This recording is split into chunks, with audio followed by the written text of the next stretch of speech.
Yani wewe kama unajijua una date na mwanaume ambaye ana kitambi, nakupa pole. Yani hakuna kazi ngumu kama kudate na mwanaume mwenye kitambi. Jamani ni wanatesa. Jamani kwa kukandamiza, kwa sababu yani anataka aipate. Alafu staili zake sio nyingi.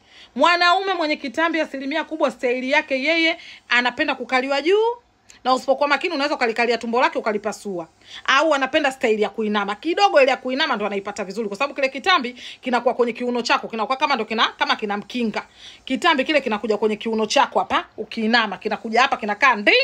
Alafu huku nyuma sasa ndo ile inapita, sasa inaingia na kutoka. Hataki ichomoke ninapokuambia, anapoipigilia. Alafu sasa kwenye staili ya kukaa juu mama anapokuumiza tumbo, anakuumiza tumbo, alafu sasa anakuwa ipati. Hana staili yote zaidi yake staili moja tu au mbili. Umkalie au aje kwa nyuma. Wanaita chuma tembele, chuma mboga au ile ya kusimama. Ndo hizo. Lakini ni wanakwaza. Mwanaume unakuaje na kitambi jamani? Mwanaume kwa nini uwe na kitambi? Kwa nini usifanye mazoezi? Kwa nini usijifanyie diet? Bwana mnakera bwana. Mwanamume mzima unakuwa na kitambi kwa sababu gani?